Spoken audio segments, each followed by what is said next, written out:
So, did you grow up in a household that advocated sex? Well, premarital sex. Wait, I said that wrong. I was like, okay. When I can't see my way, Father, Hello, welcome back, everyone. Thanks for watching Choosing to Wait TV. Here is my special guest. Can you introduce yourself? Hi everyone, my name is Alexis, and I am from Brooklyn. And what do you do? I currently work in PR. Yeah.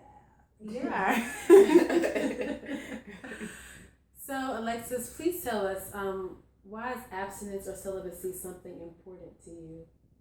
I would definitely have to say it's because for religious purposes mostly, when you're out there just, having sex with anyone and everyone, I feel that there is a piece of you that kind of leaves yourself. And I know in the Bible, it says you are supposed to wait for your husband or your wife. And you all are supposed to, become one. So for religious purposes, I would say that, and I know not everyone is religious or Christian for that matter. So it may not, hold the same weight for everyone.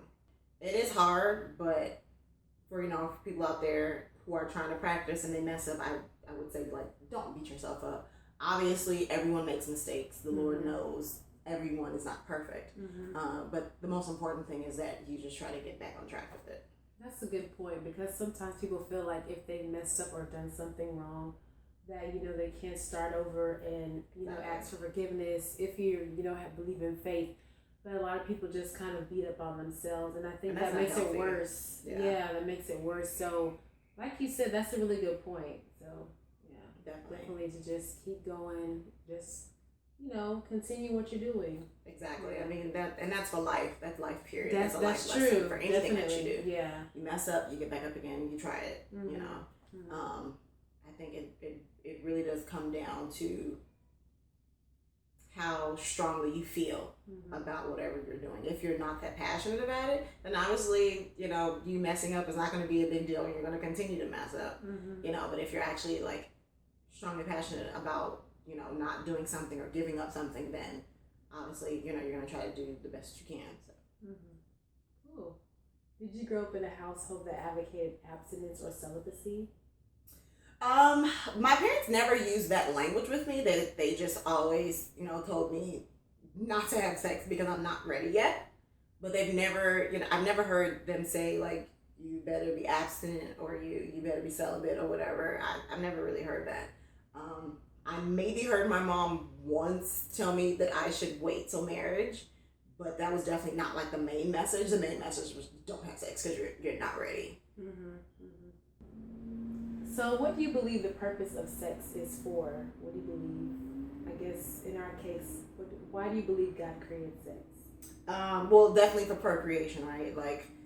God wants everyone to, link up, man, woman, multiply, be fruitful, multiply, as it says in the Bible. But of course it has its perks because it's also enjoyable as well.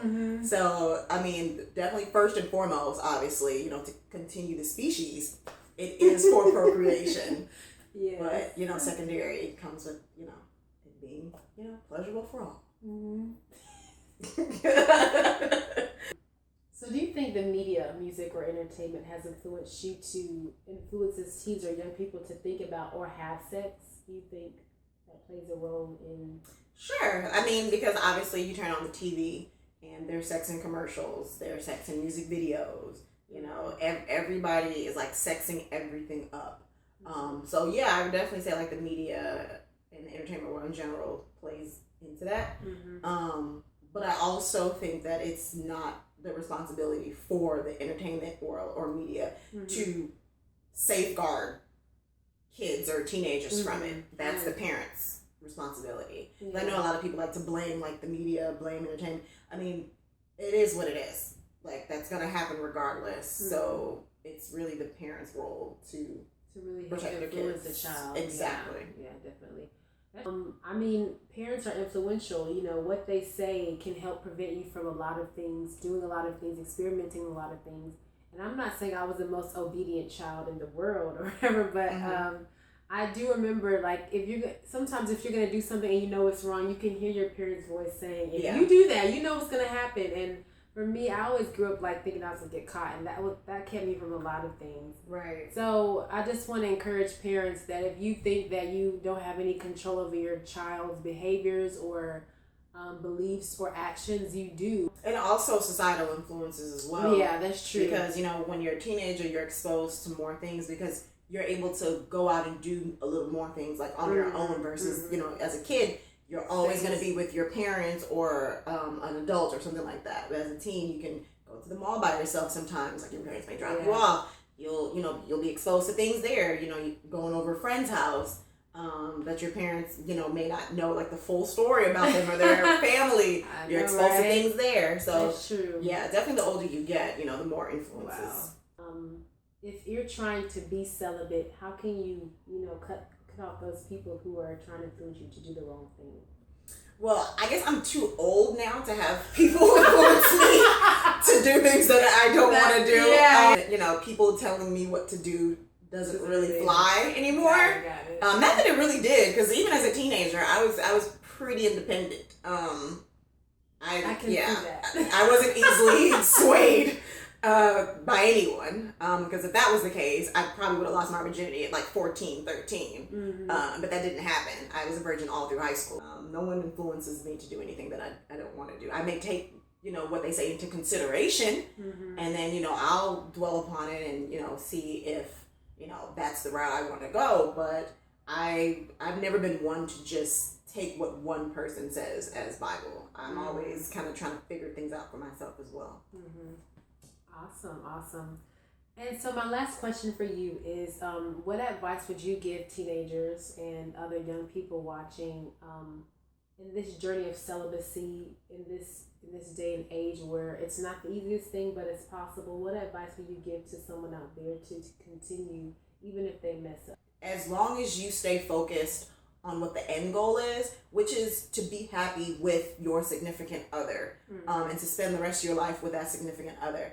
That's the most important thing. So just keep that in the back of your mind, and I think that'll propel you forward to where you want to go. Perfect. Thank you, Alexis. Thank you guys for watching Choosing to Wait TV. I'm Ujella, your host, and this is Alexis. Awesome. So comment, rate, subscribe, and we'll be talking to you all later. Bye-bye. Bye. God is more than